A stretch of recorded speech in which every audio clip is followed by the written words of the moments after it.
1월 8일 정치부에 시작합니다. 일본군 위안부 피해 할머니들이 일본을 상대로 낸 손해배상 소송에서 이겼습니다. 법원은 일본의 불법 행위와 피해자들의 극심한 정신적, 육체적 고통을 인정했습니다. 소송을 낸 지 5년 만에 나온 판결인데요. 위안부 피해 배상 책임을 인정한 최초의 승소 판결이란 점에서 의미가 큽니다. 소송을 낸 할머니 12명 중 7명이 그 사이에 세상을 떠났는데 할머니들은 배상보다는 사죄를 받길 바라는 마음이 더 크다고 말했습니다. 일본 정부가 강하게 반발하면서 가뜩이나 최악인 한일 관계는 더 얼어붙을 걸로 보입니다. 자, 신반장, 미국 의회가 폭력에 짓밟힌 모습 어제 저희가 봤잖아요. 지금 분위기를 보면은 트럼프 대통령이 거의 코너에 몰린 그런 상황이죠. 네, 그렇습니다. 수사도 시작이 됐는데 시위대는 내란 선동 혐의, 트럼프 대통령은 이 시위대의 선동을 조장한 혐의로 이 수사를 받을 가능성이 커진 상황이고요. 네. 이 정치권의 탄핵 논의도 구체화되고 있습니다. 네. 사면 초과에 몰린 트럼프 대통령, 빈틈없는 정권 이양을 보장하겠다면서 사실상 대선 패배를 인정했습니다. 입장을 그냥 싹 바꿨군요. 이번 시위를 주도한 극우 세력에 대한 비판의 목소리도 많죠. 참, 류 반장, 조금 전에 들어온 속보인데 문재인 대통령이 다음 주 월요일에 신년사를 발표한다는 거죠? 네, 오후에 들어온 속보입니다. 오는 11일 신년사를 통해서 집권 5년 차인 새해 국정 운영 방향을 밝힐 예정인데요. 네. 청와대는 상생 협력을 강조를 하고 있는데 전직 대통령 사면과 관련한 언급이 있을지도 관심이 끌고 있습니다. 알겠습니다. 강지영의 현장 브리핑 포함해 준비한 소식 많습니다. 들어가서 본격적으로 정치부의 문을 열겠습니다.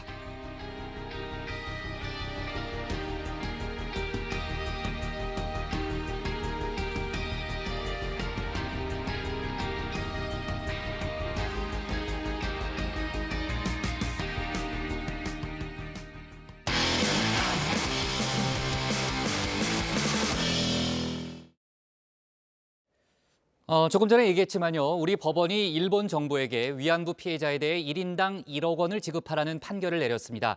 위안부 피해자 관련 승소 판결이 나온 게 이번이 처음이죠.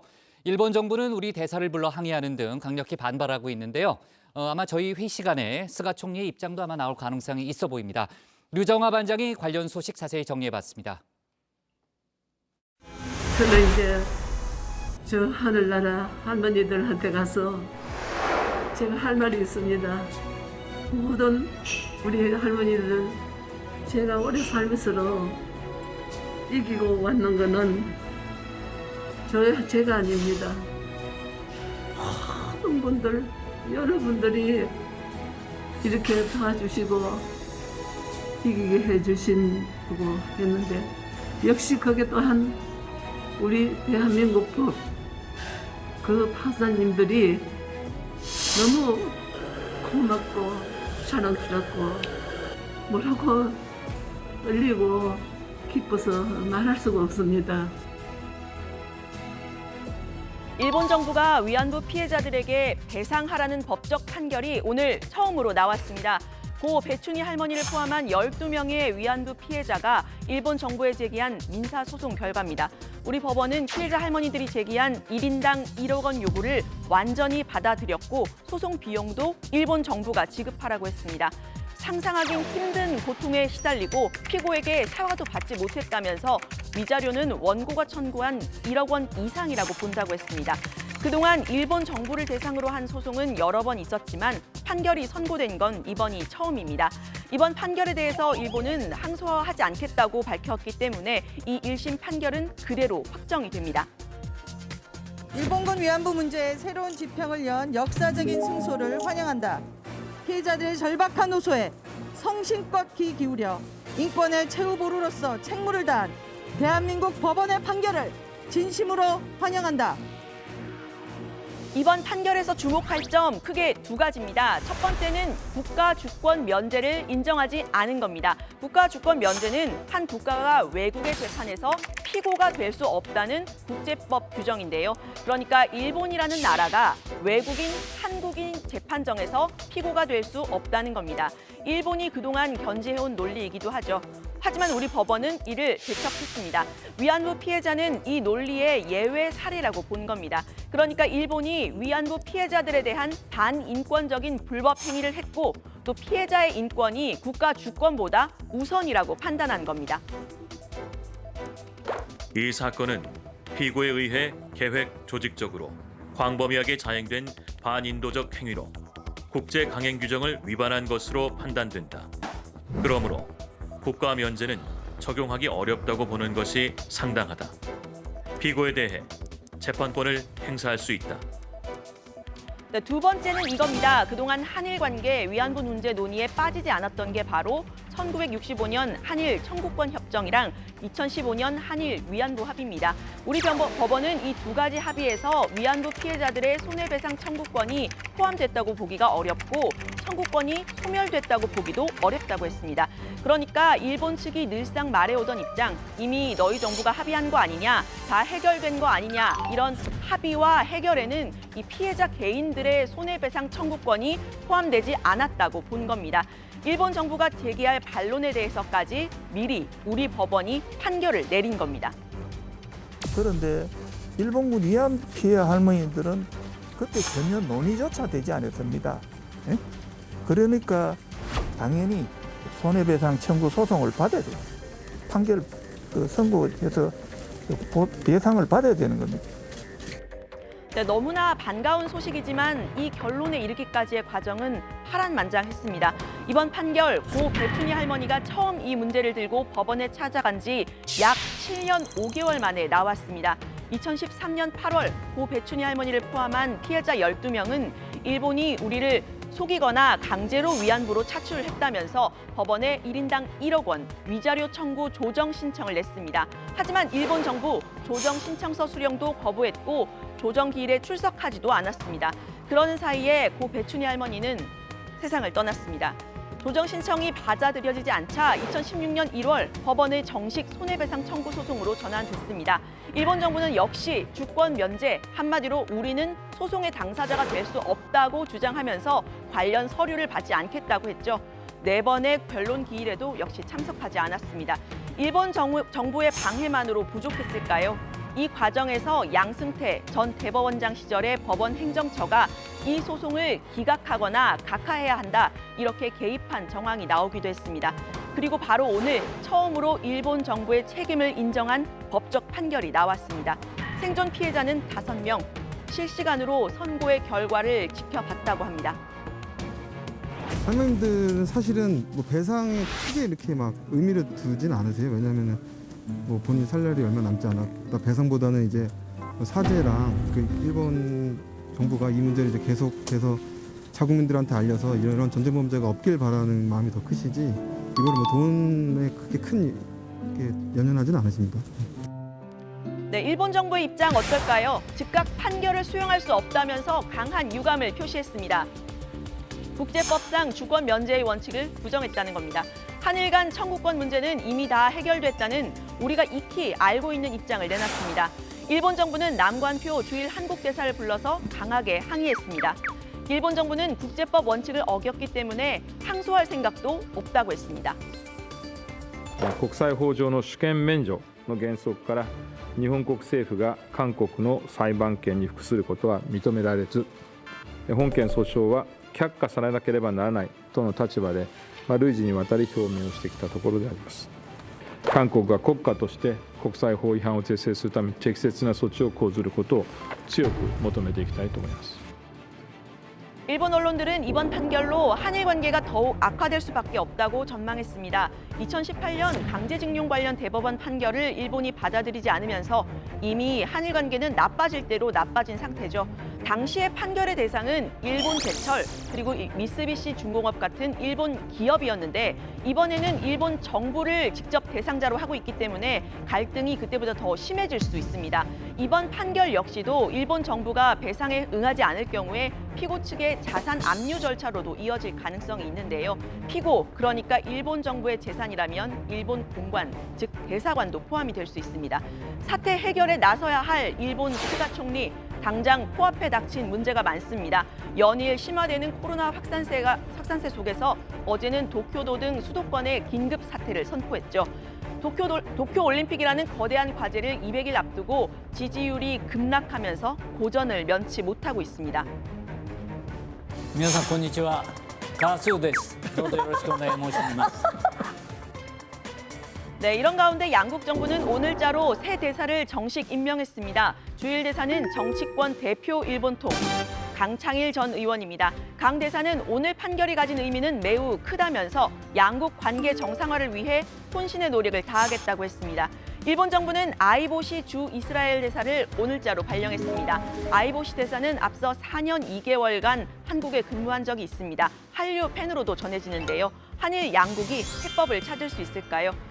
오늘 발제는 이렇게 정리합니다. 일본 정부 위안부 피해자들의 1억 원씩 지급 판결. 일본 판결 수용 못해 유감.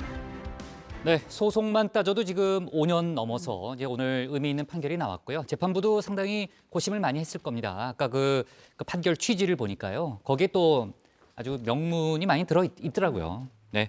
어쨌든 피해자의 인권이 국가 주권보다 우선한다든지 또 반인도적 행위라는 점을 분명하게 판결 취지에 밝히고 있습니다.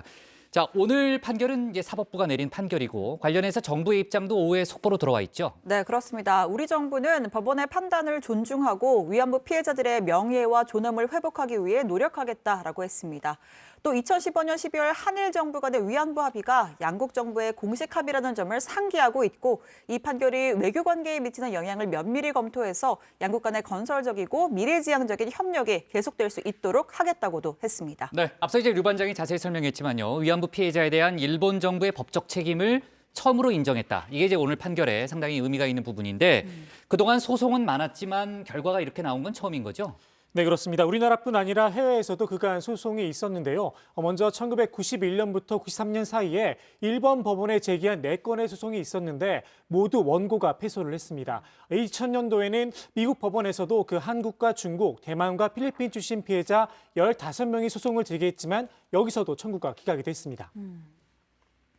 네, 한국에서도 여러 차례 소송이 있었지만 워낙 네. 오래전 일이고 또 일본 정부가 피고가 되기 어렵다는 아까 말씀드린 그 주권 면제 조항 때문에 선고가 난 적이 한 번도 없었습니다. 그런데 우리 법원이 이번에 위안부 사건은 이 주권 면제의 예외 조항이라고 본 겁니다. 다음 주 수요일에도 다른 위안부 피해자들이 제기한 비슷한 내용의 판결이 있거든요. 그래서 이 위안부 관련 단체들은 여기서도 승소가 할 거를 기대를 하고 있습니다. 네.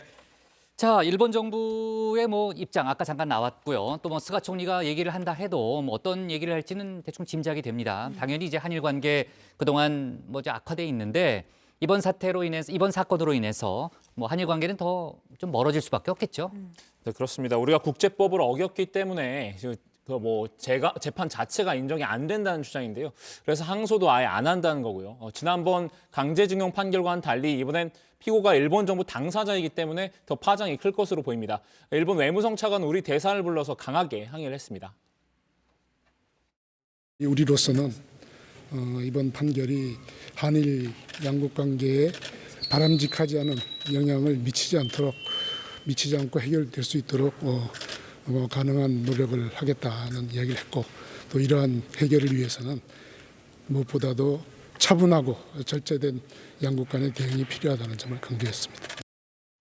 위안부 문제 해결을 위해서요. 수요 시위를 그동안 한 30년 넘었죠. 네. 예, 30년 동안 이어왔는데 해결이 잘 됐으면 좋겠네요. 네, 제가 네. 그 수요시 담당이어서 아는데 거기 구 일본 대사 담당이었어요? 예, 제가 어디서? 한 경찰팀에 1년 있을 정도, 때? 예, 경찰팀에 있을 때 한 1년 정도 담당을 하면서 주로 이제 수요일마다 갔는데 거기 구 일본 대사관 앞이 겨울에는 그늘이 쳐가지고 너무 춥고요. 여름에는 바람이 하나도 없어서 너무 덥거든요. 그렇죠. 저 같은 이제 젊은 사람들은 괜찮은데 되게 맞아요. 어린 학생들 네. 또 이제 나이 많으신 네. 어르신들이 많이 오면 네. 정말 마음이 참 그만큼 이제 아팠습니다. 열정과 명분을 있으니까 그렇게 30년 동안 이어올 수 있었겠죠. 네. 저도 이번 판결 되게 참 인상적인 게 제가 네. 윤미향 의원하고 정혜경 연대 그리고 할머니 관련 소식을 많이 전했죠. 전에 발제 많이 했잖아요. 예, 네. 근데 이걸 또 일본 수고 언론이 많이 악용을 해서 또 보도하기도 맞아요. 했었는데 예. 이번 판결 결과에 대해서는 정 의원도 할머니도 같은 마음으로 환영의 뜻을 밝혀서 좀 보기가 좋았습니다. 제가 있을 적에 사죄를 해야지 없을 적에 하면 안 됩니다. 만약을 해가지고 그렇지 않아도 저는 포기하지 않겠습니다. 네, 만약에 이제 스가 총리 입장이 나오면요, 저희가 추가로 얘기를 좀 해보는 걸로 하고요. 그 이란 납포 소식 관련해서 속보가 더 없어요. 대표단이 도착했죠. 네, 맞습니다. 네. 현지 시간 7일에 도착을 했는데요. 이란 정부가 좀 황당한 말을 하고 있습니다. 이런 외무부 대변인이 한국 대표단 방문이 성막 납포와는 관계가 없고 이란 자금 동결 문제를 논의하기 위한 것이라고 이렇게 선을 그은 건데요. 원래 예정됐던 10일 최정건 외교부 1차관 방문의 일행이라고 설명을 했습니다. 입장이 달라서 협상이 쉽지는 않을 것으로 보이는데요. 또 우리 선원 중 한 명이 복통으로 병원에 입원해 있다고 합니다. 다른 선원들은 건강에 이상이 없는 것으로 전해졌습니다. 네, 자 북한 관련 소식도 좀 짚어볼게요. 당대회 나흘째 날인데 관련한 속보 없어요, 심반장? 네, 국장 오늘 1월 8일이잖아요. 1월 8일이죠. 네, 누구 생일인지 혹시 아시나요? 1월 8일. 네. 누구 생일이에요? 힌트를 유 반장 생일이에요? 저는 아닌데. 아니에요? 조 반장? 저도 아니에요. 아니에요? 그럼 뭐예요? 데니스 로드먼. 어? 데니스 로드먼. 로드만의 생일이에요? 이분의 축하 노래를 부른 적이 있습니다. 아, 데니스 로드만이 이 인물의 네. 축하 노래를 불렀다? 그럼 뭐 제가- 다 네. 답은 다 나왔네요. 그렇죠. 뭐. 제가 직접 네. 말씀드릴 수도 있는데 네. 소개가 좀 깁니다. 음. 수식어가 길어서 싱크로 한번 준비를 해봤습니다.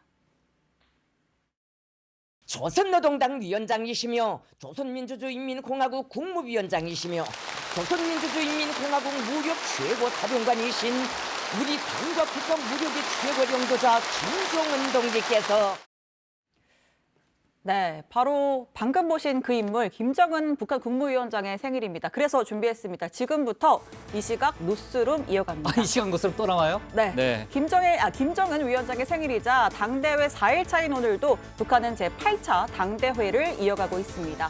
김일성, 김정일 두 주석의 생일을 민족 대명절로 기념하는 것과는 달리 아직 특별한 행사를 했다는 보도는 나오지 않고 있습니다. 자, 그리고 사흘간 계속된 당 중앙위 결과도 김정은 위원장이 직접 보고를 했다고 하는데요. 5년 만에 한 번 코로나를 뚫고 열리는 당 대회인 만큼 대남, 대미 메시지가 있을 것으로 기대했지만 원론적인 수준에 그쳤습니다. 바이든 대통령 당선에 대한 메시지도 특별히 없었습니다. 조성된 형세와 변천된 시대적 요구에 맞게 대남 문제를 고찰하였으며 대외 관계를 전면적으로 확대 발전시키기 위한 우리 당의 총적 방향과 정책적 입장을 천명했습니다. 네. 뭐 끝이에요? 네. 근데 이 시각 뉴스룸을 왜 하는 거예요? 이 시각 특별히 뭐 내용이 없는 것 같은데? 뉴스룸이고요. 내가 뭐라 그랬어요 지금? 뉴스룸. 아, 뉴스룸이라 네. 했어요. 노스룸. 그러니까 김정은 위원장의 생일인데 아무 일도 없었다. 그다음에 바이든 당선인 어제 확정이 됐는데 메시지가 없었다. 이게 뉴스고요. 네. 그리고 또 요새 그 류 반장이 자꾸 혁신을 얘기하는데 사실 정치부의 고인물은 국장이랑 저잖아요. 그렇죠. 혁신을 위해 네. 계속 코너를 밀고 있습니다. 네. 아니 유 반장이 왜 저를 아니, 어떤 저한테 얘기하는 거 아니잖아요. 저 인적 특정한 최신 인물에 대해서 이런 얘기하는 건 부분을 아니잖아요. 얘기한 적은 혁신이 아니 제가 무슨 뭐 혁신의 걸림돌이거나 그런 건 이거 아니잖아요. 아닙니다. 안건에 또 올려놓겠습니다. 제가 혁신 그래요? 안건에. 힘을 알았어요. 합쳐서 혁신을 이상복 하자 국장. 이런. 알았어요. 뭘 또 적어요. 자, 이제 뉴스 다룹시다. 문재인 대통령이 다음 주 월요일에 신년사를 한다는 거죠, 류 반장? 네, 그렇습니다. 강민석 청와대 대변인이 문재인 대통령이 이번 신년사에서 상생 협력을 통해서 더 나은 일상으로 회복하고 그 힘으로 선도 국가로 향할 것이라는 점을 강조할 예정이라고 밝혔습니다. 어제 신년 인사회에서도 새해는 회복, 통합, 도약의 해라고 밝혔었죠. 코로나 극복 방안과 함께 이후 경기 회복 방안인 한국판 뉴딜 추진 방안을 밝힐 것으로 보입니다. 특히 키워드 중에 하나가 이제 통합인 만큼 이명박, 박근혜 두 대통령의 사면 문제를 언급할지도 관심입니다. 네, 뭐 혁신 때문에 기분이 별로 안 좋으니까 바로 정리할게요. 오늘 발제 제목은 이렇게 정리하겠습니다. 일본 위안부 피해자의 1억 원씩 지급 판결, 일본 수용 불가로 제목을 잡겠습니다. 다음은 신혜원 반장의 발제를 들어보겠습니다.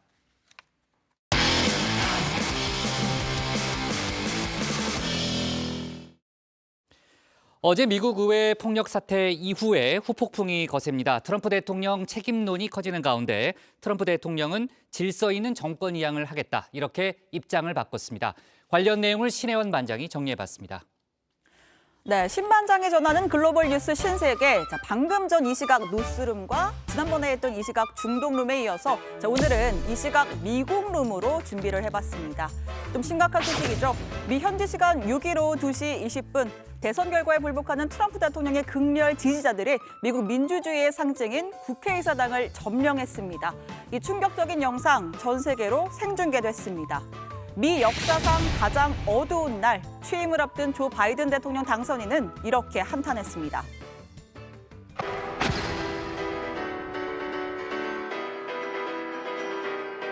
Do not want to see our election victory stolen by emboldened radical left Democrats, which is, we will never give up, we will never concede. It doesn't happen. scaling the stairs, going past the barricades. You're right, they are now trespassing. And to Phil's point, the Capitol Police, there's simply not enough of them. They do not anticipate moments like this.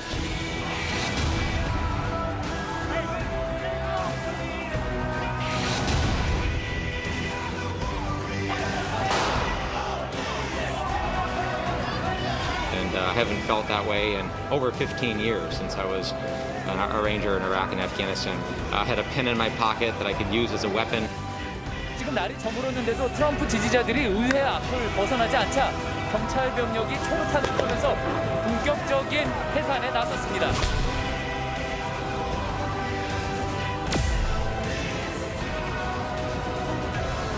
It's chaos.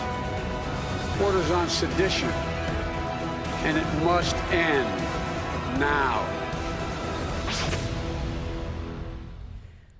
미 의회가 대선 결과를 확정짓는 인증의 날, 정작 미국은 더 이상 민주주의의 모범 국가가 아니라는 걸 전 세계에 인증했습니다. 시위대가 난입하는 과정에서 총격으로 4명이 사망했고 부상을 입은 경찰관 1명이 추가로 사망했다는 소식도 전해졌습니다. 혼돈과 혼란, 이 5명의 생명은 도대체 무엇을 위해 쓰러져야 했던 걸까요? Like all Americans, I am outraged by the violence, lawlessness, and mayhem. America is and must always be a nation of law and order. The demonstrators who infiltrated the Capitol have defiled the seat of American democracy. To those who engaged in the acts of violence and destruction, and to those who broke the law, you will pay. 현직 대통령이 시위대의 난입을 조장했다라는 비판이 거세지자 트럼프 대통령은 하루 만에 태세를 전환했습니다. 나 역시 화가 났고 그들을 쫓아내기 위해 즉시 주 방위군과 연방 경찰을 투입했다고 강조했습니다. 마치 나는 관여한 바 없는 제3자에 불과하다는 듯 이제는 진정할 때다라고 호소했는데요. We have just been through an intense election and emotions are high. But now tempers must be cooled and calm restored. My only goal was to ensure the integrity of the vote. 하지만 트럼프 대통령은 대선 후 2달 넘게 부정선거, 선거 불복을 주장하며 열성 지지자들의 행동을 부추겼습니다. 자신의 연설 연장을 뒤덮은 구호들을 그저 묵묵히 듣고만 있을 뿐이었죠. Pennsylvania, Michigan, Georgia, by hundreds of thousands of votes. And then late in the evening or early in the morning, boom, these explosions of and all of a sudden it started to happen.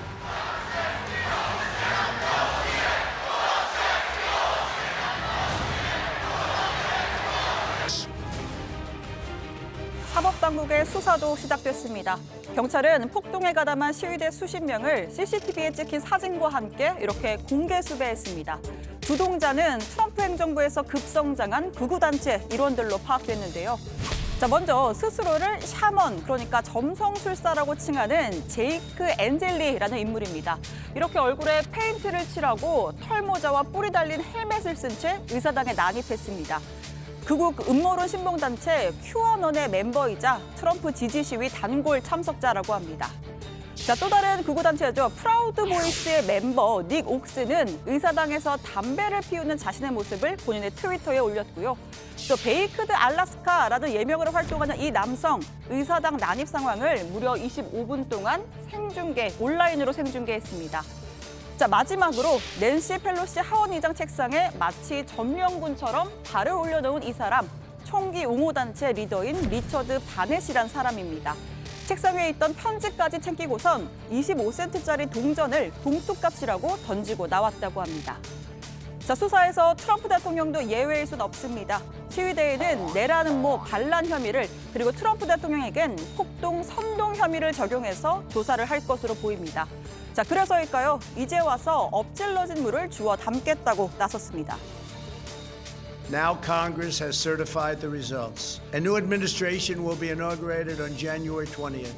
My focus now turns to ensuring a smooth, orderly, and seamless transition of power.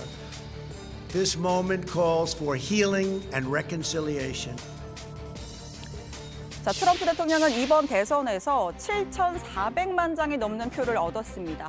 오바마 전 대통령의 최고 득표 기록에도 앞서는 역대 최대 득표 낙선 기록입니다. 심지어 본인이 4년 전에 승리했을 때보다 1,000만 표가 넘게 더 득표를 했습니다. 7,400만 표, 결코 간단히 볼 숫자가 아닙니다.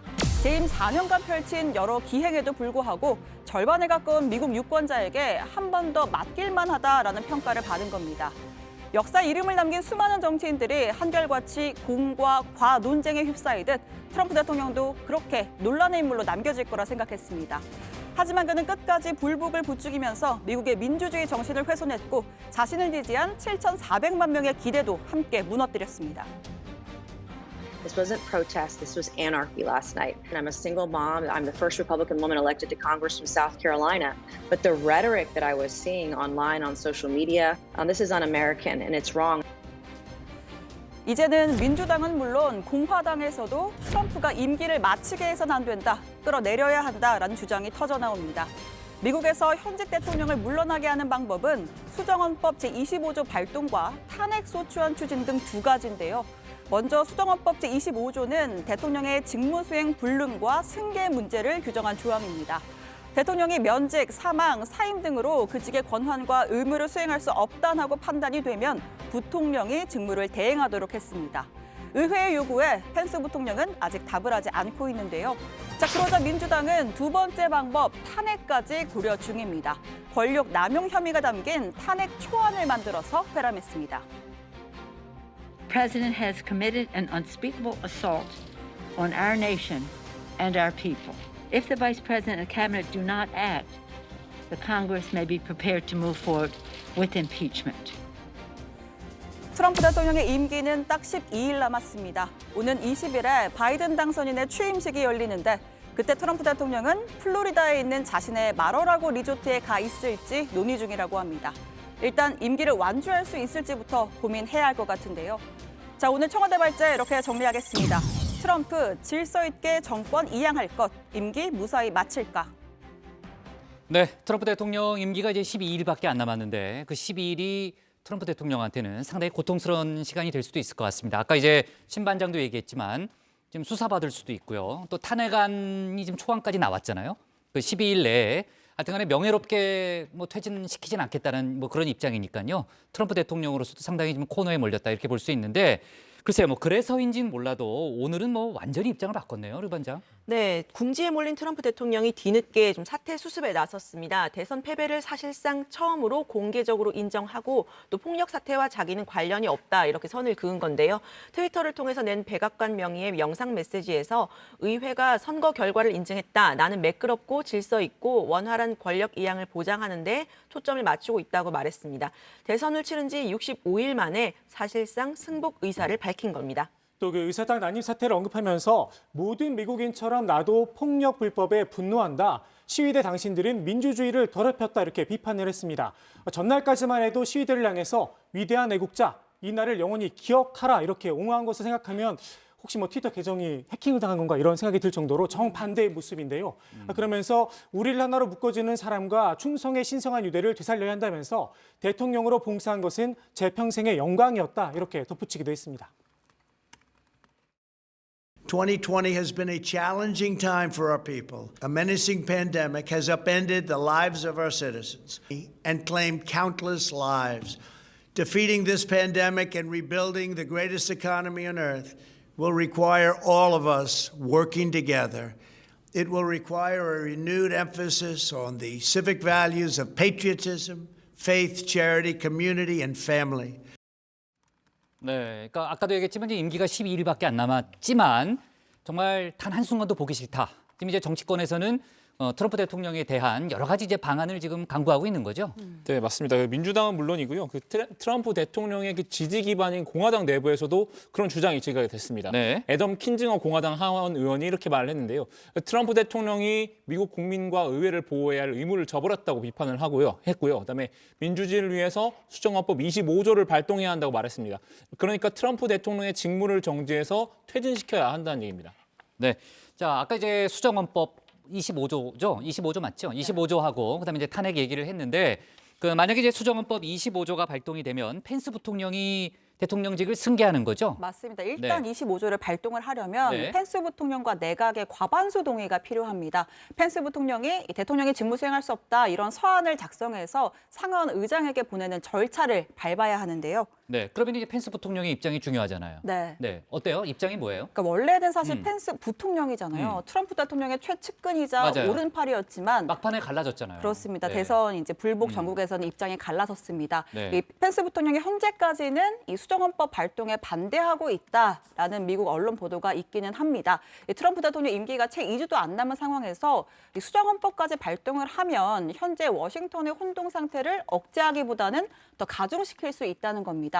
반면에 민주당 소속 낸시 펠로시 하원의장은 탄핵까지도 추진할 수 있다 이렇게 또 압박을 하고 있습니다. 네. 자, 지금 이제 5명이 사망한 그런 사건이고요. 아마 트럼프 대통령이 수사를 받게 될 가능성이 현재로서는 높아 보이네요. 네. 물론 이제 12일 내에 받을 수 있을지는 좀 지켜봐야 될 것 같고요. 트럼프 대통령이 남은 임기 동안 소셜 미디어를 쓸 수 없다는 거죠? 네, 그 마크 저커버그 페이스북 경영자가 한 말인데요. 트럼프 대통령이 계정을 계속 쓰는 건 위험이 크다 이렇게 얘기를 했습니다. 최소한 권력 이양이 완료되는 2주 동안은 그의 계정을 차단할 것이라고 얘기를 했는데요. 트럼프 대통령이 가장 큰 소통 창구라고 할 수 있죠. 그 트위터 측도 트럼프 대통령이 문제가 된 그 게시물 3개를 삭제했다고 밝히면서 규정 위반이 계속되면 계정을 영구 정지할 수 있다고도 경고를 했습니다. 네. 자, 그리고 이건 좀 여담이라고 할 수 있지만요. 12대가 의사당을 휩쓸고 간 뒤에 묵묵히 잔해를 청소하던 하원 의원이 화제가 됐죠, 조 반장. 네, 그렇습니다. 현지 시각으로 7일 새벽이었는데요. 한 아시아계 남성이 그 경호요원과 함께 보시는 것처럼 저렇게 쓰레기를 줍는 장면이 보도가 됐습니다. 평상시 저를 보는 듯한데요. 이 남성은 뉴저지에서 재선에 성공한 한국계 하원 의원 앤디 김입니다. 현재 미국에서는 큰 화제가 되고 있다고 하는데요. AP통신에 따르면 김 의원은 고조된 애국심을 느꼈다. 정말 마음이 아팠고 뭔가를 해야겠다고 느꼈다면서 내가 달리 할 수 있는 게 뭐가 있었겠느냐 이렇게 이야기했다고 합니다. 네, 이를 목격한 한 동료 의원은 새벽 1시쯤으로 기억한다. 앤디 김은 조용히 청소를 하고 있었고 누군가에게 보이기 위해서 그러는 것이 아니었다. 이렇게 당시 상황을 전하기도 했습니다. 중동 전문가인 김 의원은 버락 오바마 행정부에 몸담았던 오바마 키즈 중 한 명으로 꼽히는데요. 한국계 이민 2세로 2013년부터 2015년까지 국방부와 백악관 국가안보회의에서 이라크 담당 보좌관을 역임했습니다. 네, 조 반장이 조금 전에 농담을 한 것 같은데 좀 반응 좀 보여줘요. 그러게 평소에 저를 보는 것 같다 그러면 옆에서 좀 근데 리액션 좀 해줘요. 의외로 사실입니다. 그래요? 조 반장이 저희가 밥 먹고 이러면 분리수거가 아니고 수거를 그래요? 굉장히 철저해서 팩트였어요? 네, 환경을 굉장히 저는 중시하더라고요. 유머인 줄 알았죠. 네. 알았습니다. 자, 그나저나 이제 트럼프 대통령 임기가 12일밖에 남지 않았고 미국의 그 사이에서도 정말 많은 일이 일어날 것 같아요. 아무래도 제가 취재를 한번 가야 될 것 같아요. 워싱턴에. 그렇죠? 자가격리. 제가 그쪽 자가격리 때문에 안 되는구나. 근데 국장은 여기를 지키셔야 되기 때문에 제가 네. 좀 한번 다녀오겠습니다. 알았습니다. 그건 나중에 다시 또 얘기하죠. 훌륭한 두 분이 네. 계시기 때문에. 끝나고 다시 얘기합시다. 좋습니다. 오늘 청와대 발제 이렇게 정리하겠습니다. 트럼프 질서 있는 정권 이양, 임기 무사히 마칠까로 제목을 잡겠습니다. 다음은 조익신 반장의 발제를 들어보겠습니다.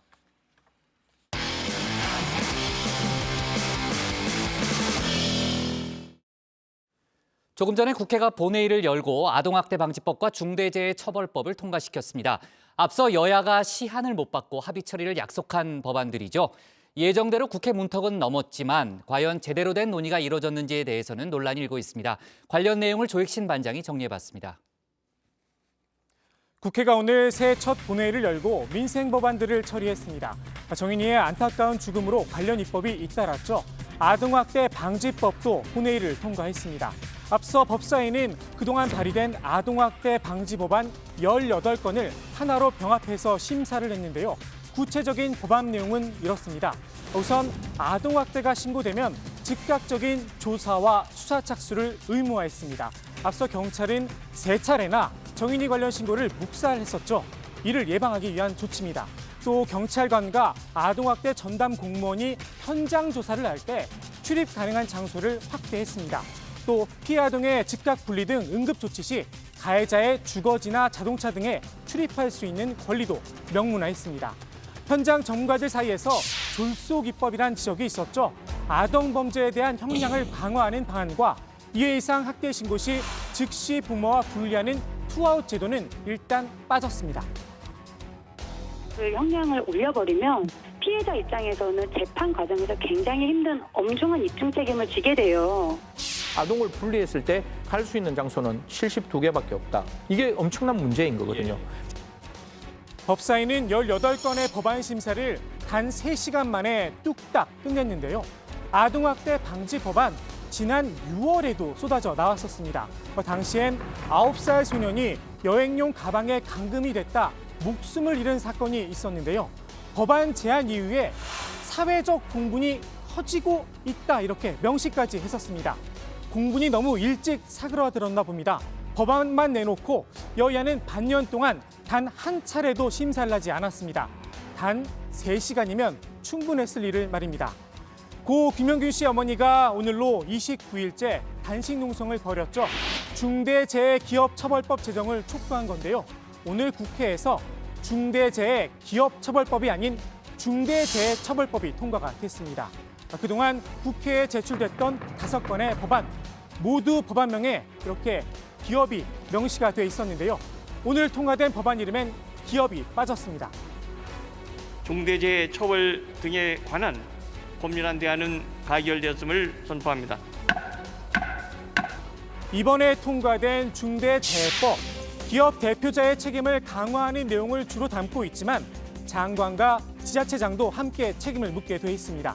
엄밀히 따지면 기업만 처벌하기 위한 법은 아닌 겁니다. 당장 여당 내에서 기업을 법안 명칭에 넣을 필요가 있느냐 문제 제기가 있었다고 하는데요. 굳이 재계를 적대시하는 듯한 인상을 줄 필요가 없다는 겁니다. 결국 법안명이 바뀌었습니다. 산업 현장의 근본적 변화는 물론 공중 이용 시설에서의 시민 안전을 요구하는 국민의 요구를 국회가 반영한 결과라고 생각합니다. 그래서 법안의 명칭도 기업에 국한하지 않고 중대산업재해와 중대시민재해를 포괄 처벌할 수 있는 중대재해처벌 등에 관한 법률로 변경했습니다. 문제는 단순히 명칭에서만 기업이 빠진 게 아니라는 데 있습니다. 그 안전조치 의무를 정부하고 지자체가 해줘야 될 때가 오인미만 사업장인데 그것을 그것을 예외로 아예 배제해버리면 무슨 근거로 정부하고 지자체가 오인미만 사업장 지원합니까? 완전히 사각지대 되고 완전히 버림자식 되는 거예요. 여권 의원들도 법사위에서 좀 더 논의가 필요하다고 했지만 받아들여지진 않았습니다.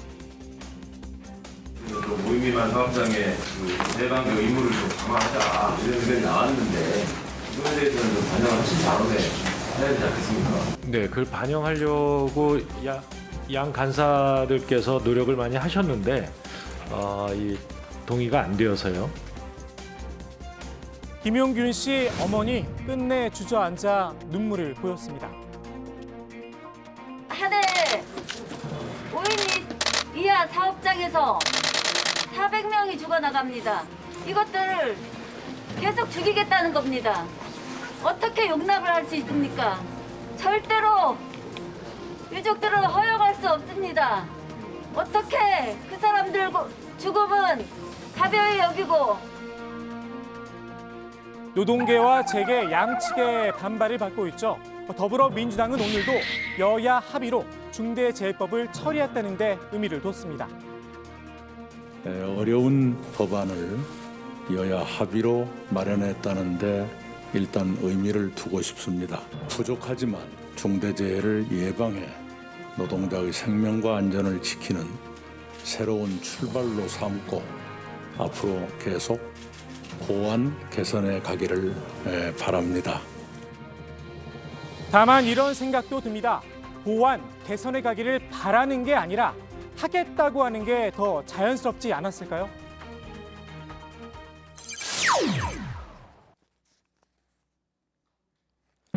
지난 총선 과정에서 국민의힘을 탈당했던 무소속 4인방 권성동 의원에 이어 이번엔 김태호 의원의 복당이 결정됐습니다. 김태호 의원의 복당을 허용하신 배경을 좀 설명 부탁드립니다. 배경이 뭐냐고요? 그분은 원래 우리 당 소속이었던 사람이고 선거가 끝나고 나서 한참 조용히 있다가 복당 신청을 한 지 몇 달이 되고 했기 때문에 그래서 오늘 그걸 받아들인 거예요. 복당이 이리 간단한 일이었던가요?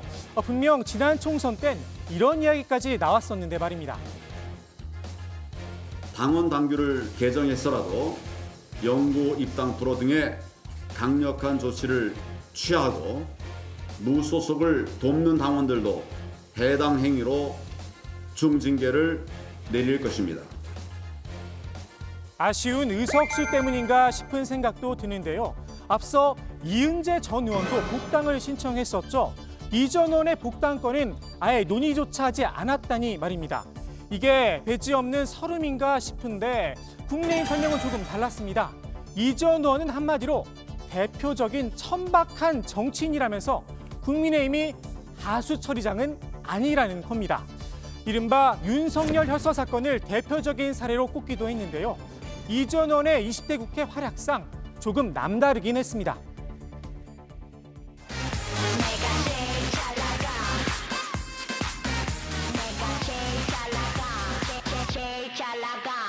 내가 봐도 내가 좀 끝내주잖아. Right. 네가 달아도 이 몸이 부럽잖아. Right. 정치권의 대표적인 예능 캐릭터 가운데 하나였던 이 전 의원. 적어도 국민의힘에서 다시 활약하는 모습은 보기 어려울 듯합니다. 김태우 의원의 복당을 이은재 전 의원만큼 복잡 미묘한 심정으로 바라보고 있을 듯한 분이 한 명 더 있습니다. 무소속 4인방 가운데 한 명이죠. 홍준표 의원입니다. 홍 의원은 자신의 복당과 관련해 시간이 지나가면 다 해소될 문제다. 낙관론을 펼쳤습니다. 이유는 이랬습니다. 원래 내가 보수의 적통입니다. 네. 네, 한국 보수 우파에 이해창, 그다음에 뭐요 이명박, 박근혜, 네. 뭐 쭉 이어온 YS 일의 보수의 적통이 홍준표한테 있는 것이지. 네.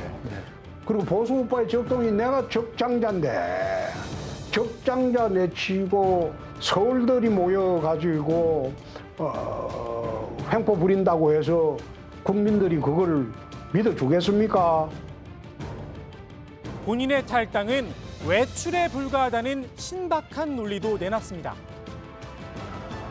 막가는 공천을 했기 때문에 그 불가피하게 출마를 하기 위해서 외출을 한 것이다. 네? 다른 사람은 가출을 한 사람들이고 응? 내 집이 싫어서 가출을 해서 딴 살림 차리다가 들어온 사람들이고 외출이든 가출이든 집으로 들어가려면 일단 벨은 눌러야겠죠. 그런데 홍 의원 아직까지 복당 신청도 하지 않은 상태입니다. 홍준표 의원 추가로 복당 계획도 그건 뭐 여태까지 뭐 복당을 하겠다고는 생각도 안 하고 뭐 신청도 안 하는 분이니까 그런 분까지 구체구태여 우리가 스스로 얘기할 필요는 없는 거니? 홍 의원이 정작 복당 신청은 하지 않고 변죽망 둥둥 울리는 이유 비호감이다. 당내 기류 때문인지도 모르겠습니다. 이은재 전 의원이 천박한 정치인이란 평가를 받았다면 홍준표 의원은 비호감 정치인이다. 이런 평가가 많습니다. 특히 홍준표 의원의 경우는 본인이 하고 싶은 말들에 대해서 과감하고 추진력 있어 보일진 모르지만 국민들이 갖고 있는 비호감도가 굉장히 또 있거든요. 특히 초선 의원들 사이에 반감이 상당하다고 하는데요. 홍 의원 눈엔 서울로 보일지 모르겠지만 현재는 당내 최다 계파입니다. 이들에게 긍정적인 이미지를 주는 것도 필요하겠죠. 홍 의원에게 하나 팁을 드리자면 적장자, 서울 같은 표현은 앞으로 피하는 게 좋을 듯 싶습니다. 지금이 조선시대도 아니고 말입니다. 오늘 국회 발제 이렇게 정리합니다. 정인이법 일사천리 통과, 기업 빠진 중대재해처벌법도 처리. 네, 앞서 이제 위안부 피해 할머니들이 손해배상 소송에서 이겼다라는 얘기를 하면서 스가 일본 총리 입장도 곧 나올 것 같다는 얘기를 했죠. 지금 막 확인이 됐습니다. 스가 총리 입장이 나왔는데요. 위안부 배상 판결을 결코 수용할 수 없다라는 그런 입장입니다. 사실 이제 일본 측의 논리라든지 이제 앞서 이제 관방장관의 설명 같은 거는 저희가 앞서 자세히 얘기를 했기 때문에 반복할 필요는 없을 것 같아요. 네. 자, 한일 관계 악화될 수밖에 없는 그런 상황이면 틀림없어 보이고요. 오늘 오후에 이제 국회에서 조금 전에 이제 조 반장이 얘기했던 이제 법들이 이제 통과가 됐고 오전에 또 행사가 있었어요. 어떤 게 있었냐면은 이제 코로나 방역 그리고 백신에 대한 국회 차원의 긴급 현안 질의가 있었는데 국민의힘하고 민주당 쪽에서 이제 의원들이 많이 질의를 했죠. 어떤 내용이 오갔습니까? 근데 국민의힘은 다른 나라보다 백신 확보가 늦다. 그리고 문재인 대통령이 13차례나 백신 확보를 지시했다고 담당자들에게 책임을 떠넘기고 있다며 강하게 추궁을 했습니다. 평소 온화한 이미지를 보였던 정세균 국무총리가 이번엔 강하게 맞받았습니다. 국가 원수에 대해 품위를 지키라고 목소리를 높였습니다. 직접 한번 들어보시죠. 대통령님께서 백신과 관련돼서 지시를 한 것도 사실이고 또 관심을 가지고 또 경우에 따라서는 적극 나서서 그 외국의 CEO와 통화를 하신 것도 사실입니다. 그런데 대통령께서 이걸 떠넘긴다. 이런 표현은 적절치 않지 않습니까? 13차례나 지시를 했는데 밑에서 하나도 그렇게 안 하셔도 되는 따랐잖아요. 겁니까? 안 따르셨잖아요. 아니, 그렇게 말씀하셔도 되는 거냐고요. 저한테 묻지 마세요. 제가 질의하는 시간입니다. 아니, 질의는 좋은데 그렇게 말씀하시면 안 되죠. 국가 원수에 대해서 그렇게 하는 게 아니에요. 아니, 품위를 지키셔야죠. 정부가 백신 확보에 소극적이었다는 부분에 대해서도 강하게 반박했는데요. 다른 나라가 뭐가 중요하냐며 쏘아붙이기도 했습니다. 5,600만 명분은 필요한 양을 확보했기 때문에 백신 양에 전혀 문제가 없다는 것이 저의 판단입니다. 다른 나라들은 왜 이렇게 7배, 5배를 왜 이렇게 확보하는지 그 이유가 뭔지를 물어봤습니다. 5,600만 명분이면 부족하지 않다라고 하는 것이 정부의 판단이고 다 국민 세금으로 사는 거 아닙니까? 남의 나라가 하는 것이 무슨 그렇게 중요합니까? 물론. 네, 국민의힘에서는 백신 확보와 관련해 정은경 질병관리청장의 책임론도 거론을 했습니다. 정세균 총리는 코로나19에서 언제 벗어났느냐로 평가받는 것이라면서 언제 접종을 시작하는지는 중요하지 않다, 책임질 일이 없다 이렇게 일축을 했습니다. 정 청장 본인도 백신 접종 관련 방역 계획에 대해서 11월 정도까지 집단 면역 형성을 목표로 하고 있다라고 밝히기도 했습니다. 네, 오늘 분위기 보니까 정 총리가 아주 단호하게 그런 대응하는 모습이 보였는데 자영업자들의 어려움에 대한 질문을 받았을 때는 눈물을 훔쳤다고요? 네, 그렇습니다. 정의당 배진규 의원이 코로나19로 생계가 어려워진 피트니스 센터의 업주를 예로 들면서 정부가 정당한 보상금을 지급해야 하는 거 아니냐 이렇게 질의를 했는데요. 정 총리가 답변을 하다가 눈물을 보였습니다. 해당 장면 함께 보시죠. 영업을 하지 못하면서 부담해야 되는 자영업자의 눈물을 어떻게 닦아줄 것인가.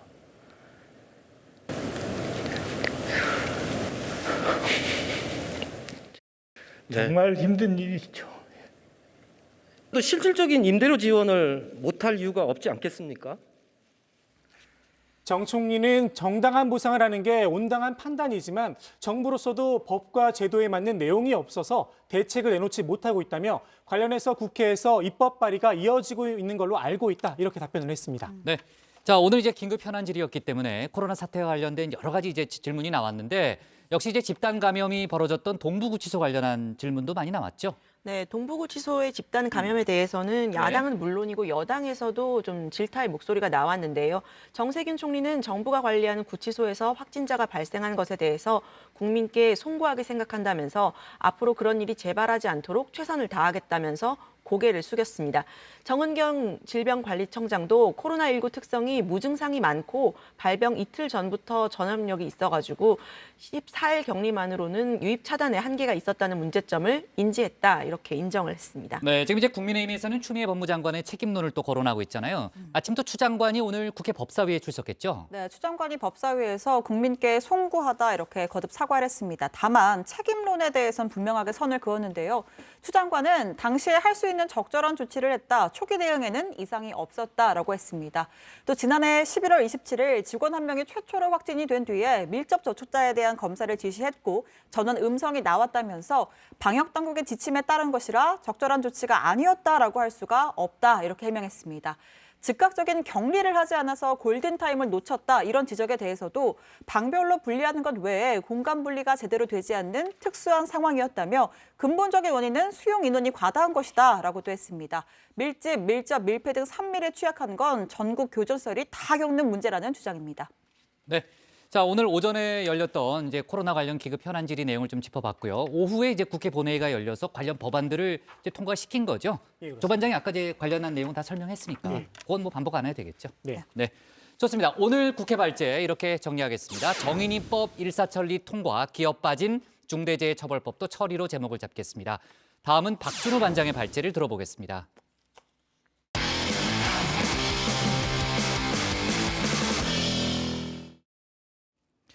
성폭행 의혹에 휩싸인 김병욱 의원이 어제 국민의힘을 탈당하면서 21대 국회에서만 의원 6명이 당적을 잃었습니다.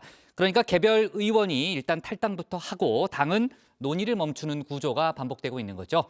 이런 가운데 국민의힘은 안철수 대표의 입당을 겨냥해 시민 여론조사 100% 경선률을 정한 상태입니다. 이에 대해서 일부 후보들이 불만을 나타냈다고 하는데요. 박준우 반장이 관련 소식을 정리해봤습니다.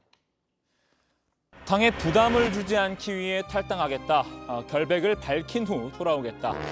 어제 국민의힘을 자진 탈당한 김병욱 의원의 입장문입니다.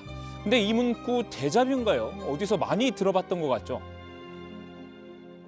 당에는 더 이상 부담을 주지 않도록 당적을 내려놓는 것이 맞다는 판단을 스스로 했습니다. 선당 후사 자세로 당에 폐를 끼치지 않겠습니다. 잠시 당을 떠나 있겠습니다. 저는 이에 도의적인 책임을 지기 위해 국민의힘의 당적을 내려놓기로 결심을 하였습니다. 21대 국회가 시작된 지 채 9개월도 안 됐습니다. 하지만 그 사이 당적을 잃은 의원은 벌써 6명입니다. 여야 각 3명씩인데요. 하나같이 불법이나 도덕성 의혹이 제기됐던 인물들입니다. 문제가 되면 일단 나가고 본다. 국회의원 필드 매뉴얼에 적힌 공식이라도 되는 걸까요? 다른 점이 있다면 지역구 의원들은 탈당을 하고 비례대표 의원들은 제명 처분을 받았다는 점입니다. 비례대표는 탈당이 아니라 당에서 제명돼야 의원직 유지가 가능하기 때문이죠. 그럼 개인 의원 입장에서 당을 떠나면 큰 불이익이 있을까요? 이건 우리 뉴스룸 팩트체커님이 친절하게 설명해드립니다. 무소속이 됐을 뿐 여전히 의원님 신분입니다. 국회의원 특권이 사라지는 것도 아닙니다. 넓은 사무실부터 보좌진까지 또 불체포 면책 특권 모두 그대로입니다. 내년에도 이것저것 합쳐서 1억 5천만 원 정도 수당을 받습니다. 구속이 되더라도 형이 확정되기 전까진 매달 1,000만 원 가까이 받을 수 있습니다. 물론 당적이 없으니 후원금 모집이나 상임위 활동에 제한이 있다는 수는 있습니다. 하지만 그 정도입니다. 당 차원에서도 큰 타격은 없습니다. 논란의 인물이 재발로 나가거나 일단 내보내면 당으로선 급한 불은 끈 셈이니까요. 무의 좋고 매부 좋고 서로 윈윈인 셈이지요. 꼬리 자르기다, 면죄부다 이런 비판이 나온 이유가 바로 여기에 있습니다. 지난 20대 국회에도 탈당을 임시 대피소로 쓴 사례는 있습니다. 자, 박 반장의 슬기로운 과거 탐구 생활, 슬기로운 과탐 생활 바로 시작합니다. 먼저 지난 2016년 자신의 친딸을 의원실 인턴으로 채용했다는 의혹이 일었던 민주당 서영교 의원. 서 의원은 당이 징계를 최종 의결하기 전인 그해 7월 탈당했는데요. 이 경우 당규상 원래 5년 안에 복당이 불가능하지만 당무위 의결을 통해 2017년 9월 1년 2개월 만에 돌아왔습니다. 우리 서영교 의원님이 입당을 하셔서 오늘 들어와서 처음 인사해요. 복당. 그래도 서영교 의원님 일어나서 인사 한번 하시죠.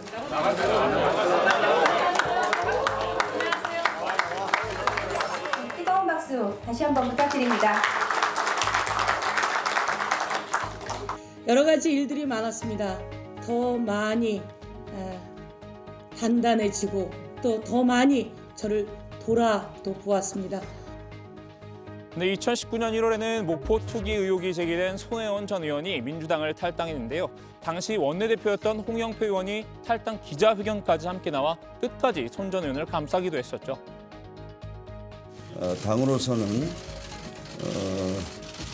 오늘 당적을 내려놓겠다는 이 문제에 대해서는 만류를 많이 해왔습니다. 당에 더 이상 부담 주지 않고 그리고 제 관련된 문제이기 때문에 제 결백에 관련 문제고 제 인생에 관련된 문제이기 때문에 제가 해결을 하겠다. 선배 의원들의 발자취를 따라 임시 대피 소행을 선택한 김병욱 의원. 꼬리 자르기란 비판은 또 나왔습니다. 국민의힘 지도부는 김 의원의 성폭행 유형이 일자 긴급 비대위를 소집했는데요. 하지만 김 의원이 탈당계를 제출하자 회의를 취소했습니다.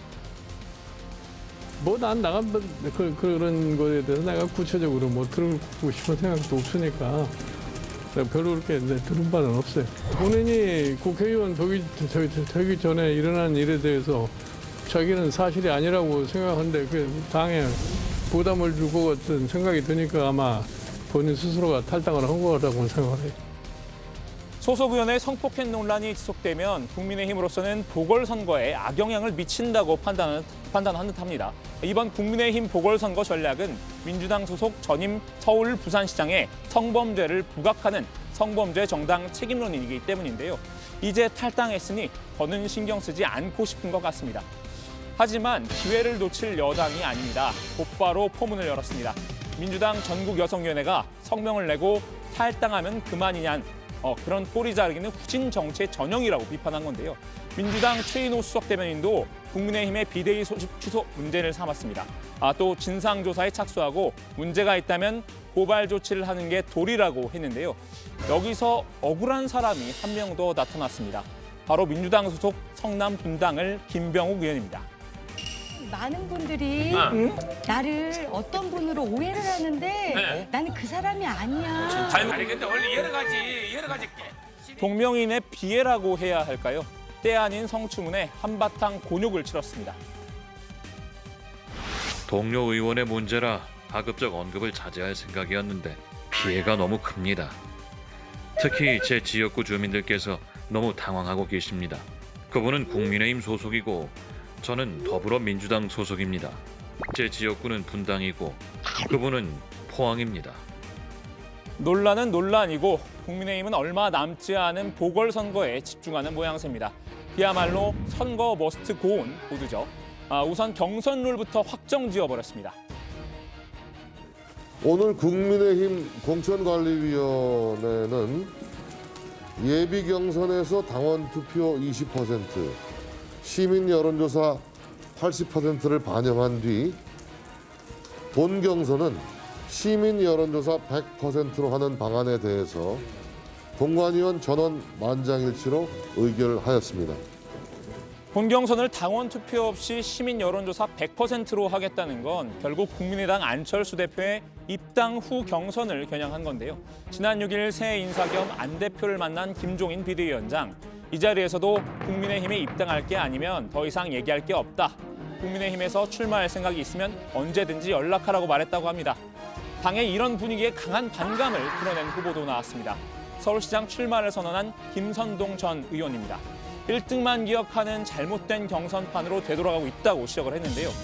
통합 후 경선이 아니라 경선 후 단일화가 맞다고 주장했습니다. 우리 당에는 훌륭한 후보들이 많이 계십니다. 이들을 다 버리고 외부에서 정체성 논란이 있는 사람들을 마치 구국의 전사인 양 모셔오겠다는 발상은 당을 망치는 행위이고 당원을 배신하는 행위라고 생각합니다. 마음을 굳혔다는 나경원 전 의원도 비슷한 목소리를 냈습니다. 현실적으로 안 대표와 단일화가 불가피하지만 당 경선 먼저 치르는 게 맞다는 거죠. 우리 당은 우리 당의 절차 과정을 거치고 그리고 나서 후에 단일화를 하게 되는 것이 현실적이지 않을까 이렇게 생각을 합니다. 물론 김종인 위원장도 안 대표의 입당 여부를 떠나 반드시 국민의힘 이름으로 후보를 내겠다는 생각이지만요. 이미 출마를 선언한 당 내부 후보들의 입장에서는 나름 서운했던 모양입니다.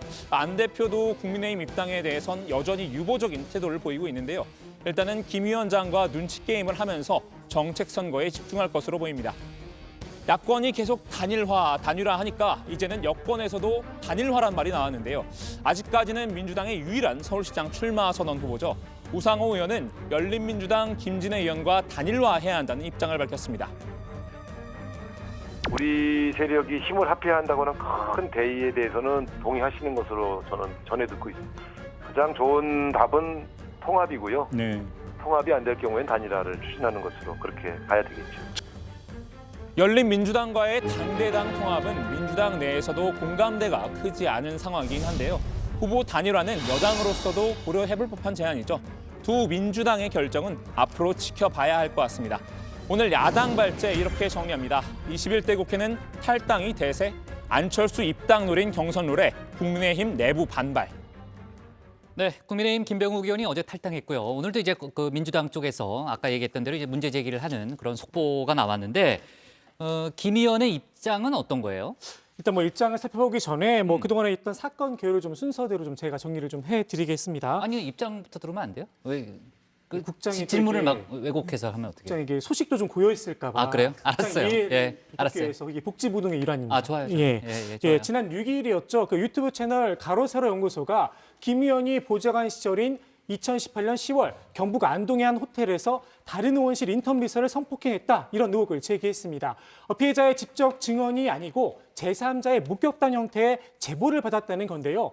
김 의원은 방송 직후 SNS를 통해서 전혀 사실이 아니다 이렇게 반박을 했습니다. 더럽고 역겨운 자들이 방송이라는 미명하에 대한민국을 오염시키는 현실에 분노한다 이렇게 다소 강한 어조로 가세현을 비난하기도 했는데요. 가세현에 대해선 즉시 강력한 민형사상 조처를 하겠다 이렇게 강조하기도 했습니다. 그리고 다음 날인 어제 사실관계 여부를 떠나서 국민의힘을 탈당했고요. 오늘은 내일 가세현을 고소하겠다 또 이런 입장을 밝혔습니다. 맞아요. 네, 좋습니다. 자, 오늘 국회에서 벌어졌던 여러 가지 얘기들 좀 해볼게요. 유영민 신임 대통령 비서실장이 오늘 국회를 찾았잖아요. 이낙연 대표와 국민의당 안철수 대표를 연이어 만났죠. 어떤 대화가 오갔어요? 청와대 얘기니까 제가 말씀드릴까요? 아니, 민주당 지도 보면 제가 여당 반장 제가 말하겠습니다. 야당이니까 제가 하는 게 맞죠. 갑자기 왜 그래요? 아니 저 반장 왜 그래요, 반장도 갑자기? 가위바위보 하세요. 그건 제가 얘기할게요. 이상하네 오늘 좀. 자, 지금 이제 이낙연 대표가 이제 집권 후반기로 가니까 당정청 원팀 기조를 강조했는데 그 내용 좀 들어볼까요? 제가 들어볼게요. 네. 당정청 운명 공동체입니다. 대통령님을 잘 모시고 문재인 정부가 성공하는 것이 대한민국의 역사를 위해서도 중요하고 당의 미래를 위해서도 기묘한 일입니다. 때로는 당의 역할과 책임을 다할 수 있도록 하겠다 이 말씀도 드립니다. 또 지난 8월에 이제 당 대표로 굉장히 어려운 때에 대표 취임하셔서 그 가운데서도 입법이라든가 또 정기국회, 임시국회 통해서 입법, 예산 이런 것을 탁월한 리더십을 발휘해 주셔서 참 국정에 굉장히 든든한 힘이었습니다. 다시 한번 감사를 드립니다. 방금 전에 반장이 묻고 국장이 답하는 걸 보니까 국장도 이제 혁신의 물결에 올라타셨다. 그런 생각입니다. 알았어요. 네, 아무튼 유영민 비서실장과 올라탈게요. 이낙연 대표 사이에 또 덕담도 오갔습니다. 네. 함께 문재인 정부 1기 내각에서 함께 일한 사이인 만큼 그때를 떠올리면서 칭찬도 건네고 또 농담까지 주고받았는데요. 이어서 들어보시죠.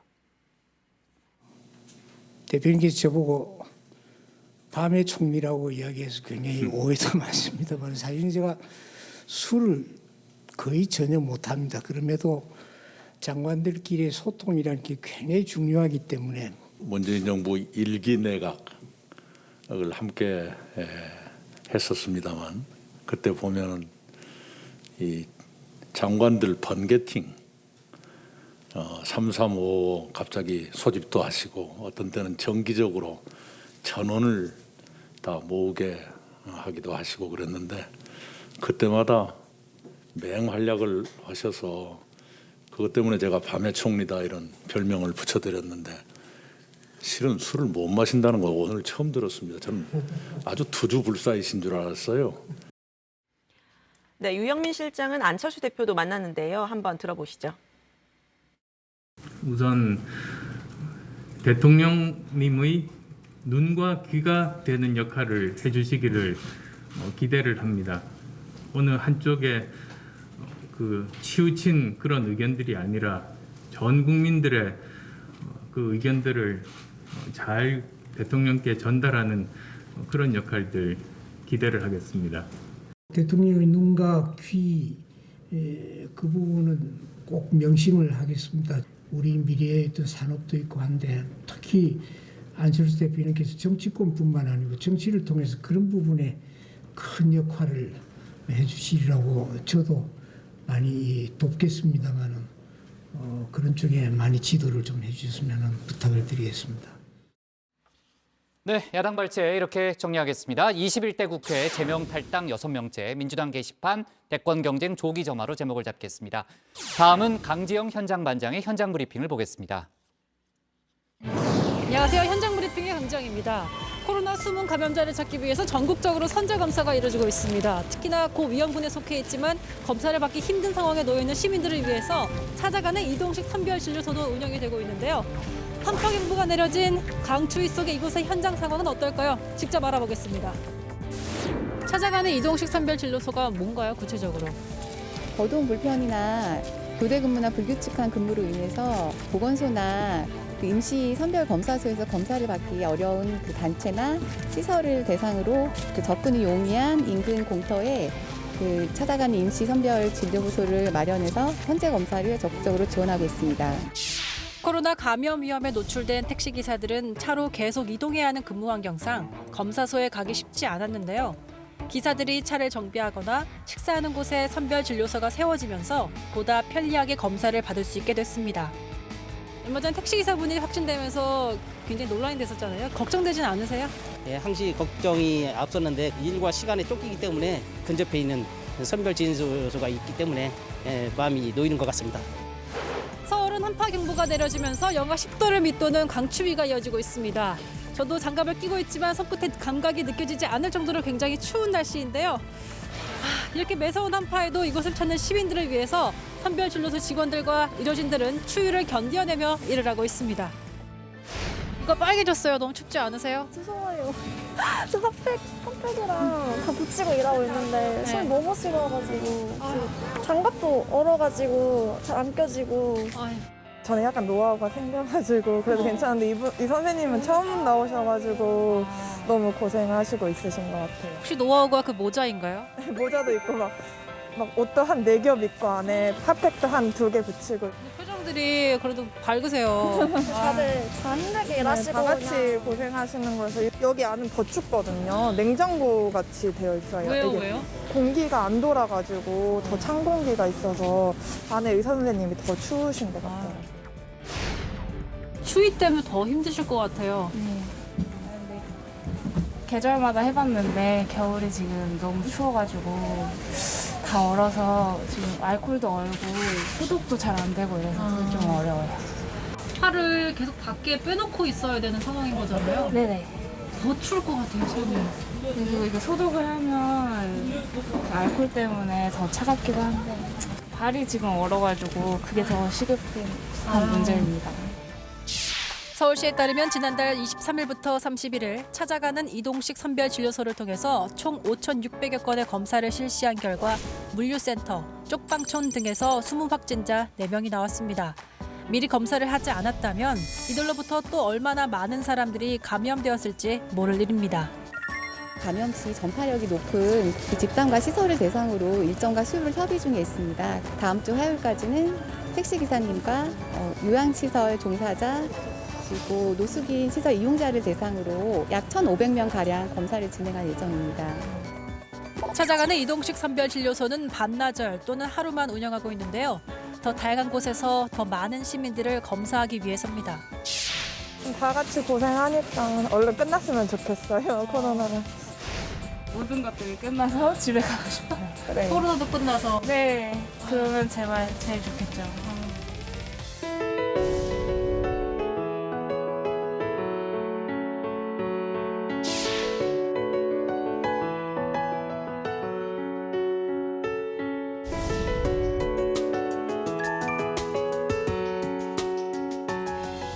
방역 사각지대가 없도록 현장에서 고군분투하고 있는 의료진과 공무원들.